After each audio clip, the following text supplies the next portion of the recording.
Welcome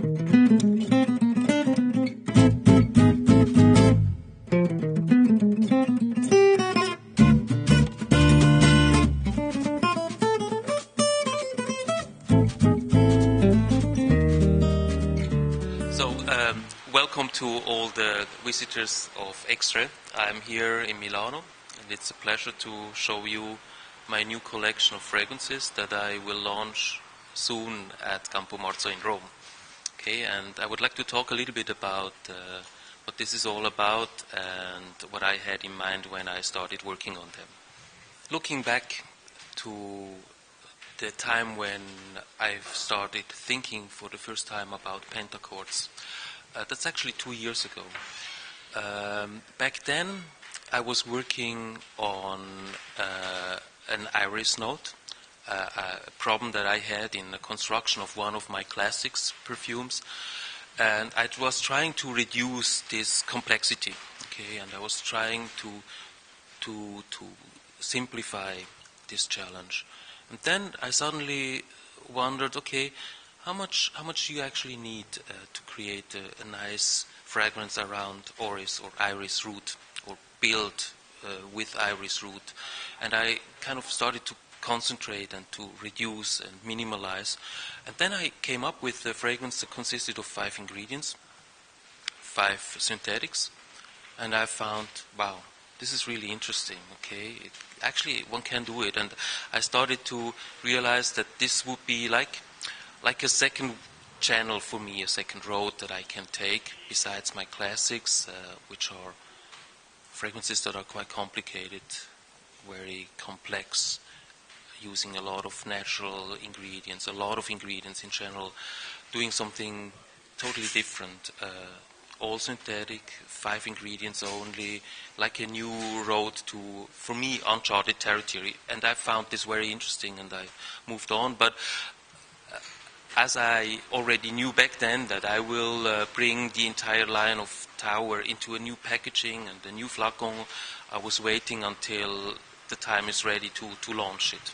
Now the question, of course, is why 5? Okay, on one hand you could say because Pentachords sounds so nice. Okay, Penta 5 and chord, kind of a melody with 5 ingredients. But actually, it was maybe it was by chance. But when I was working on this iris problem and reducing, for me it was 5. 5. Like Tower has also 5 letters. So for me 5 was kind of, yes, this is the maximum that I can reduce. I cannot do it with 1 molecule or 2 or 3 or 4. 5 is okay. Please don't ask me why. Actually, it just happened to turn out like that. Okay, and by the way, I find actually it's an intellectual and a creative challenge. Once you set the rule for yourself, okay, make a perfume with 5 ingredients only. It's really a challenge, and it's also fun to start thinking about this, because on one hand, you might say it's easy, it's simpler when you reduce things, but actually it's much more complicated. You cannot cheat, If you have only 5 ingredients, every ingredient must be perfect and in the right amount, otherwise it would not work. You find in almost, not in every, but in almost every fragrance of mine, you find some sort of a Norris accord, okay? Because it's one of my favorite notes to work with. I really love to add this into the base of my fragrances. It's something I just like. And I'm constantly actually working on this theme. I find orris, the flower and the root, to be very challenging. And although I do perfumes now since a couple of years, I still really like to work with orris root and molecules that are part of the orris root fragrance. Well, actually there are 2 things. One thing is the quality of the ingredients that go into a pentachord. I discussed this the other day with a journalist in Los Angeles. We were discussing quality of raw materials. And when I told her that, for the naturals this is very difficult to get good quality raw materials, the journalist understood this and said, yeah, sure. And then I told her, but it's also very important for the pentachords. Then she goes like, why? I mean, it's just a synthetic molecule. And then I had to explain that even when you work with synthetics, there is, even although it's the same molecule, you can have different qualities and you can have differences in how they smell. This is due to impurities during the manufacturing process. Okay, so that's one thing. You need really very good quality because you're taking, for instance, an ambroxan and you take a cheap quality, you will smell it. You cannot cheat, you cannot cover it up. Okay, and the second thing is the composition in itself. So which 5 molecules you choose. Okay, you can have hundreds to choose from, but you can only take 5. And then how much of each of these 5 molecules you take in order that it sounds harmonious or that it smells harmonious, that it blends together, that it holds on the skin. I mean, it's not only that it should smell nice, it should also stay on the skin, and it should maybe also develop a little bit. So, I mean, a pentachord doesn't really have a pyramidal structure, like top notes, heart notes, body notes, so you cannot do this with 5. And I've never thought in this pyramid picture, but nevertheless you want some sort of a development, even in a pentachord. And how you reach it actually is hard to say. Maybe it's just intuition and the feeling that you have to listen to your nose or your stomach and then follow this intuition. Okay, so now let's have a look at the 3 fragrances that I will launch in Campo Morzo. So they are all having a name with a color. So I'm presenting Pentachord White, Pentachord Auburn, which is sort of a copper color, and Pentachord Verdant, which is sort of green bluish. Okay, I picked colors as a name because for me, well, it's always difficult to describe perfumes, when you have to give a name. And for me, the color kind of mirrors what this fragrance is all about. If I had to give a color or make a picture about Pentachord White, it would be a white picture. Okay, so the Pentachord White is, like I said, it's basically about orris root, but together with the silvery, bright violet flower, some vanilla in the background. Okay, so it's a very clear, white, gentle orris root-based fragrance. Okay, contrary to the Auburn, which is copper color, there we are talking citrus, we are talking tobacco, we are talking ambergris, very warm, very, for me, very juicy almost. So it's quite a statement actually, and I think the color fits perfectly well. And then the third one is the Verdant, which is sort of a green color. So you find here a very green leather accord, and complemented by something that I would say is sweet earth, like the earth you find in the forest after a rain in spring. And I showed this to you before, so the color is really, it's a very green fragrance, actually. Okay, I cannot give you all the secrets of all the fragrances, but I can, but I will. That's it's the name of the game, and if you only have 5 ingredients, I cannot tell you too much about it. But I will give you one secret. Okay, in the Pentachord White, the central place plays alpha iron. That's a molecule you can buy. Okay, you can call Givaudan and you can order it. This molecule is very expensive. Actually, it's not equally expensive like Rose Absolute, but it's very close to Rose Absolute. Just to give you an idea of how expensive molecules can be. And this iron, in this concentration you have it in white, in the Pentachord White, you will probably not find somewhere else. So this is the central part of the Pentachord White. And one of the fascinations of this fragrance is simply this molecule, because this molecule is so good. It's very versatile in a sense. So there's a development in the fragment quality. If you apply it on skin, it will change. Although it's just one molecule, one structure, but it will develop on skin. And depending on who you are, there are different facets that will come out. There's something metallic about it, something woody about it, something umbery almost about it. And this is one of the key ingredients that you find in white that makes all the difference in the fragrance white. And the same sort of mysteries you find in the other fragrances, but I will not tell you which they are. One tends to think that naturals are very expensive and synthetics are very cheap. And actually this is not true. If I buy, for instance, lemongrass essential oil, it doesn't cost me a lot, it's cheap. It's really cheap. You can buy this in drums of 100 liters. But if I buy iron or ambergris, ambroxan is also an expensive molecule. It really can be expensive. And by the way, talking about naturals and synthetics, I always have a problem with mystifying the naturals and demolishing the synthetics. I think there are qualities to both of these worlds that are important. And with the Pentachords, I sort of try to maybe also highlight that synthetics have an own beauty to themselves.